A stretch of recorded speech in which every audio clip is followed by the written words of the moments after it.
अवधूत चिंतन श्री गुरुदेव दत्त. श्री स्वामी समर्थ. तुम्हा सर्वांचं आपल्या चॅनलमध्ये खूप खूप मनापासून स्वागत. सर्वप्रथम सगळ्या स्वामी भक्तांना इंग्रजी नवीन वर्षाच्या खूप साऱ्या शुभेच्छा. हे वर्ष सगळ्यांना सुखाचं, समाधानाचं, आरोग्याचं जावं आणि स्वामी सेवेचं जावं हीच महाराजांचरणी प्रार्थना करते आणि आजच्या व्हिडिओला सुरुवात करते. बघा, 2026 सगळ्यांनाच भारी जाणार आहे, कारण 2026 ची सुरुवातच आपल्या गुरूंच्या वार म्हणजे आज गुरुवार आहे, तर गुरुवारने नवीन वर्षाला सुरुवात झाली आहे. तर नक्कीच हा गुरुवार आणि हे नवीन वर्ष सगळ्यांसाठी चांगलं असणार आहे. आता आज वर्षाचा पहिला गुरुवार आहे आणि आजपासूनच प्रत्येक स्वामी भक्ताने प्रत्येकाने असं मनात ठेवायचंच आहे की आपल्याला काय सेवा करायची आहे. एक असतं बघा 2026 मध्ये कोणाला काय हवं आहे, कोणाचं लग्न, घर, गाडी, मुलं बाळ, अशा बऱ्याच काही गोष्टी आपल्या मनामध्ये आहे. पण त्याच्यामध्ये पण ह्या 2026 मध्ये माझ्याकडनं जास्तीत जास्त स्वामी सेवा घडावी हे प्रत्येकाने असं मनातच ठेवायचं. बघा, आज जे तुम्ही कराल ते तुम्ही संपूर्ण वर्षभर करणार हे मात्र नक्की. आता आज गुरुवार असल्यामुळे तुम्ही काय करू शकता तर बघा, तर आजपासून बरेच लोक आजपासून 11 गुरुवार करणार आहे.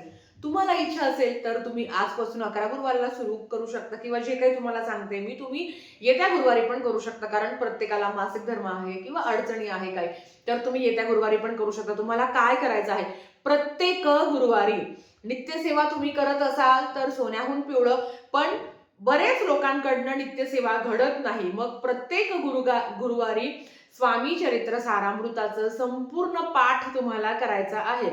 एक पाठ म्हणजेच काय, 1 ते 21 अध्याय ह्या प्रत्येक गुरुवारी तुम्हाला करायचा आहे. म्हणजे काय होईल तुम्हाला सांगते.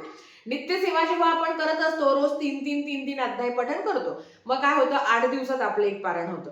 मग तेच जर तुम्ही फक्त गुरुवारी एक पूर्ण पाठ केला आणि मग त्याच्याबरोबर 11 वेळा श्री स्वामी समर्थ मंत्र जप केला, रोज नाही करायचा असं मी म्हणत नाहीये, पण नित्यसेवा जर तुम्ही करत असाल तरी सुद्धा गुरुवारी स्वामी चरित्र सारामृताचा एक पाठ तुम्ही आवर्जून करा.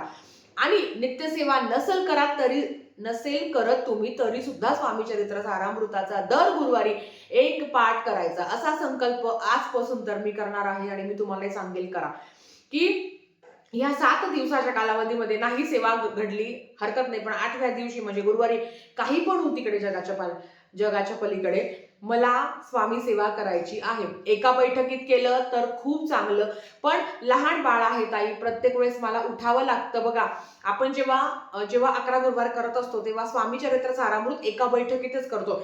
तर आपण तुमच्या कामानुसार तुम्हाला जेव्हा वेळ मिळतो तेव्हा तुम्ही 12 ते 12:30 मध्ये फक्त दत्तसेवा करायची नाही. बाकी जेव्हा तुम्हाला वेळ मिळतो तेव्हा स्वामी चरित्र सारामृताचं एक पारायण करायचं आहे. तुम्ही ब्रह्ममुहूर्तावर करा किंवा संध्याकाळी 10 वाजता जरी केलं तरी चालेल, पण गुरुवारी माझ्याकडनं एक पारायण झाल्याशिवाय मी झोपणार नाही. याने काय होईल तुम्हाला सांगते, 11 गुरुवार करायची प्रत्येकाची इच्छा असते, पण काही कारणांमुळे गुरुवार आपण करू शकत नाही. उपवासाचं म्हणते मी, करू शकत नाही. तर तुम्ही गुरुवार, महाराज माझ्याकडनं उपवास करणं शक्य होत नाही पण मी सेवा मात्र नक्की करेल, मग प्रत्येक गुरुवारी तुम्ही स्वामी चरित्र सारामृताचा एक पाठ करायचा. पहिल्या दिवशी संकल्प करायचा आणि नाही संकल्प केला तरी चालतं, कारण एखाद्या गुरुवारी स्किप झाला तर मग जसं जमेल तसं तुम्ही करू शकता. आधी स्वामीचरित्र सारामृताचं पठण करायचं, त्याच्याबरोबर 11 माळी श्री स्वामी समर्थ मंत्राच्या म्हणायच्या. 11 माळीच झाल्या पाहिजे. आता ह्या 11 माळी एका बैठकीत करायच्या का, तर समजा सकाळी 10 माळी केल्या, नंतर 1 माळ केली, किंवा सकाळी 5 माळी केल्या, नंतर 6 माळ केली तरी चालेल. तुम्ही सेवा करताय ना, हे महत्वाचं आहे. तुम्ही कशी सेवा करता, 3 सकाळी 3 दुपारी 3 संध्याकाळी 3 रात्री 2 असं जरी केलं ना तुम्ही तरी चालेल.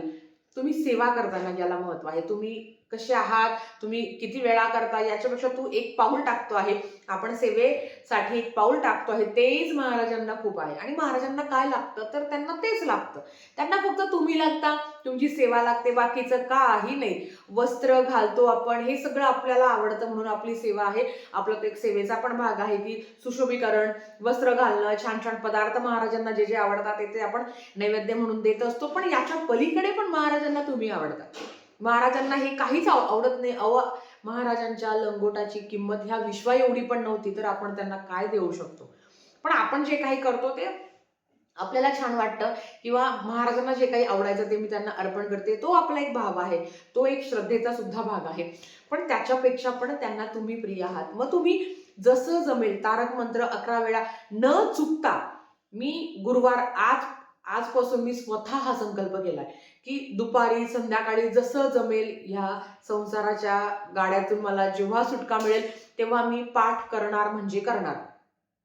आता ताई स्वामी चरित्र सारामृताचे आमचे 11 गुरुवार चालू आहे. मग त्यांनी काही करायची गरज नाही, कारण त्यांच्याकडनं सेवा घडते. किंवा संक्षिप्त श्री गुरुचरित्र नाही ना मला रोज जमत, तर मी गुरुवारी 7 अध्याय वाचणार म्हणजे वाचणार. असं एक लिहूनच ठेवा, मी करणार. एखादे 2 गुरुवार आधीमध्ये गेले, कुठे गावाला जाणं, दुःख सुख आपले चालूच असतात किंवा मासिक धर्म आहे ते तुम्ही स्किप करू शकता. पण गुरुवारमध्ये माझ्या महाराजांची सेवा माझ्याकडनं घडलीच पाहिजे. एक तर 2026 हे सूर्याचं वर्ष आहे.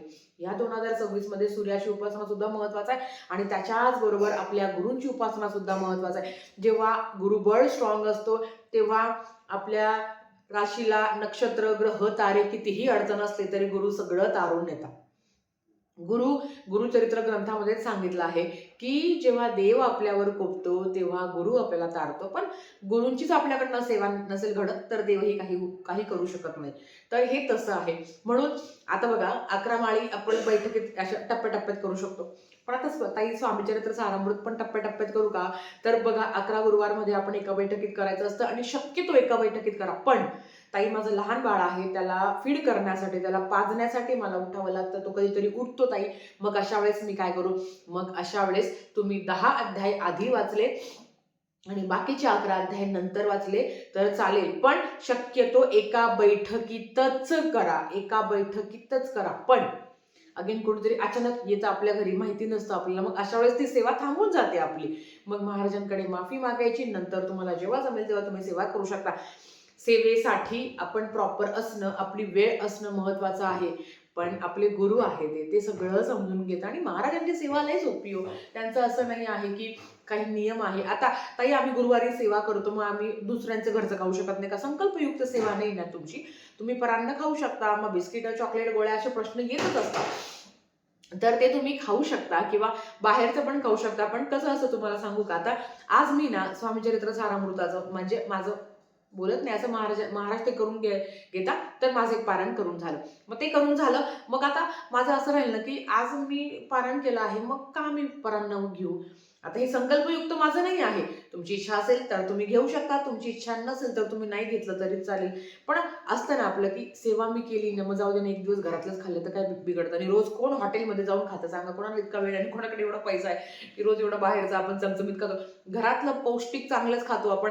नक्कीच दर गुरुवारी ना, मी खरं सांगू का, तुमच्या घरात जे काही शिजतं, खरं तर रोज बरं का, जे काही शिस्त, मेथीची भाजी, पालकाची भाजी, भाकर, बेसन, काय जे असेल, चटणी, भाकर, सगळा नैवेद्यानं महाराजांना दाखवायचा असतो. खरं सांगते मी तुम्हाला. म्हणजे त्या संदर्भातला एक सविस्तर व्हिडिओ मी घेऊन येईल की आपलं आचरण आणि आपलं जेव्हा आपण महाराजांच्या मार्गात आलो आहे, जो काही भोग आपण महाराजांना देतो, भोग म्हणजे प्रसाद, तर तो सुद्धा रोज दिला पाहिजे. पण अगेन ताई आमच्या घरात मांसाहार होतं, मग नको ग, मला नाही देऊ वाटत. मग अशा वेळेस गुरुवारी करू शकता. जे काही जे बनतं आता गुरुवार म्हटलं तर बऱ्याच घरात वरण भात भाजी चपाती होती. गुरुवार, सोमवार, शनिवार बऱ्याच घरात उपवास पण असतात.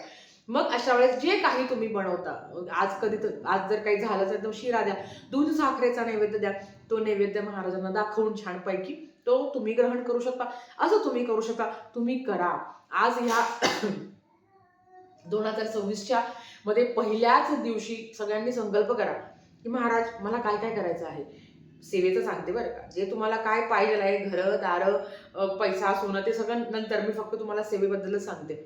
म्हणजे मी ठरवलं आहे की महाराज या 2026 मध्ये काय काय पाहिजे आहे आणि काय काय पाहिजे म्हणजे सेवेच्या बाबतीत काय काय सेवा घडणार आहे मला माझ्याकडनं आणि मी काय काय करणार आहे. जे माझ्या डोक्यात असं माइंड सेट करून ठेवलं की स्वतःलाच मला शिस्त लावायची आहे की हे तुझं झालंच पाहिजे, हे तू केलंच पाहिजे. कारण सेवा करून काय होतं तुम्हाला सांगते.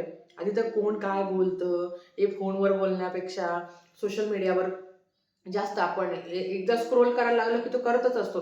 त्याच्यापेक्षा अध्यात्ममध्ये आलं, महाराजांचं नाम जप केलं, काही नाही तर 11 माळी रोज जप करणार, 3 अध्याय पठण करणारच. आणि हे मागच्या वर्षी पण मी ठरवलं होतं. महाराजांनी माझ्याकडनं सुखरूप ते पार पडून घेतलं, तर त्याच्यासाठी खूप खूप धन्यवाद. आणि ह्या वर्षी पण तेच आहे, काहीही झालं तरी 3 अध्याय 11 माळी मी करणार करणार करणार. अगदी मासिक धर्म काही अडचण आली आणि नाही झालं तर एक दिवस माझ्याकडनं स्किप बऱ्याच वेळा झालंय, स्किप माझ्याकडनं, असं नाही की तंतोतंत झालंय, स्किप पण झालेलं आहे, पण मी करण्याचा प्रयत्न केला आणि महाराजांनी ते करून घेतलं माझ्याकडनं. हे तसंच आहे की 2026 मध्ये पण मी एक पाऊल टाकलं आहे, महाराज माझे पाऊलं आपोआप टाकतील आणि ती सेवा माझ्याकडनं करून घेतील. ही सेवा करून काय मिळतं तर मला आनंद मिळतो, मला सुख शांती समाधान मला मिळतं. माझ्या घराचं संरक्षण महाराज करता, माझ्या कुटुंबाचं संरक्षण, ह्या विश्वाचं संरक्षण, माझे तुम्ही असो किंवा जवळचे असो, तुम्ही असो, सगळ्यांचं संरक्षण महाराज करता. ज्यांना मी नेहमी असतंच आपलं की कोणाला तरी गरज आहे ना महाराज, मी जी काही सेवा केली ना त्याचं फळ त्या व्यक्तीला द्या, असंच असतं. कारण पैसा सोनं नाणं याच्यापेक्षा जन्म मृत्यू तो माणूस जगावा, त्याच्या संसारासाठी, त्याच्या परिवारासाठी, हेच आपल्या डोक्यात असतं. तर मला तरी वाटतं की सेवा अशी करावी की कधी पण मी म्हणू शकते की महाराज आज जे काही माझ्याकडनं घडलंय, जे काही चांगली सेवा घडली ती ह्या माणसासाठी मी समर्पित करते. मी तुम्हाला पण सांगते, हा आनंद ना खूप मोलाचा आहे की आज आपल्याकडनं सेवा घडते, किती भारी वाटतं आपल्याला. अरे ताई, तुम्ही जेव्हा सांगता अगं ताई माझ्याकडनं ना अशा अशा सेवा महाराजांनी करून घेतल्या, खूप छान वाटलं, ते तुमचं ऐकून मलाच भारी वाटतं. अरे यार, ताईंच्या किती छान सेवा घडल्या. ते सगळं करता कविता महाराज आहे. आणि जेव्हा ह्या मार्गात येतो तेव्हा खरं सांगते, पैसा कमी असला तरीच चालेल, पण सुख खूप असतं बरं का आपल्याला भरभरून सुख असतं. जे चांगलं आहे ते आपल्याला मिळतं आणि जे वाईट होतं, स्वामी सेवेत आल्यावर वाईट माणसं आपल्यापासून दूर जातात. म्हणता ना ताई, अगं खूप जवळचे व्यक्ती लांब गेले ग, काहीतरी गैरसमज झाले, तर ते जवळचे नाहीये, तुमच्यासाठी ते वाईट होते. कारण ते फक्त तुमच्या तोंडावरच ते गोड बोलतात, ते तुमच्या मागून काय करता हे सगळं महाराजांना माहिती असतं. आणि वैयक्तिक अनुभव सांगते, महाराजांच्या सेवेत आल्यावर वाईट लोक जे मानलेले आहेत, जे रक्ताचे आहेत, ते लांब जातात आणि जे खरंच चांगले लोक आहेत ते आपल्या जवळ येतात. हा दत्त सेवा आणि स्वामी सेवेचा खूप मोठा साक्षात्कार आहे आणि ती खूप मोठी ताकद आहे की तुझ्यासाठी जे वाईट आहे ना ते मुळापासून महाराज लांब करता आणि जे चांगलं आहे ते अवतीभोवती असतं आपलं. आणि जो जाणतो त्यालाच ह्या गोष्टी कळतात. म्हणून चला आजपासून ठरूया, प्रत्येकाने 3 अध्याय 11 माळी करायचा नाही ना, तर गुरुवारी स्वामी चरित्र सारामृताचं पूर्ण पठण करायचं आहे, त्याच्याबरोबर 11 माळी करायचं आहे. गुरुचरित्र ग्रंथातील 14वा अध्याय 18वा अध्याय पठण करायचं आहे. ज्या काही सेवाताई नाही काही तर कालभैरव अष्टकम व्यंकटेश स्तोत्रम, जर तुम्हाला अडचणी असेल आर्थिक, व्यंकटेश स्तोत्रम श्री सूक्तम मी पठण करणार माझ्या घराच्या संरक्षणासाठी, माझ्या संरक्षणासाठी, या विश्वाच्या संरक्षणासाठी मी रोज कालभैरव अष्टकम पठण करणार. असं तुम्ही करून बघा 1 महिना, खूप चांगलं वाटेल. खूप म्हणजे मानसिक त्रासातून तर नक्कीच आपण बाहेर पडतो. कोण काय बोललं, कोण काय केलं याच्यापेक्षा हे खरंच खूप चांगलं आहे. चला, कोण कोण काय काय करणार आहे मला नक्की कमेंट करून सांगा. आपण सगळेजण मिळून सेवा करूया. तर आजच्यासाठी फक्त इतकंच. झालेली सेवा महाराजांच्या चरणी मी रुजू करते आणि आजचा व्हिडिओ इथेच थांबवते. आवडला असेल तर लाईक शेअर सबस्क्राईब करा. भेटूया अशाच एका व्हिडिओ सोबत. तोपर्यंत श्री स्वामी समर्थ.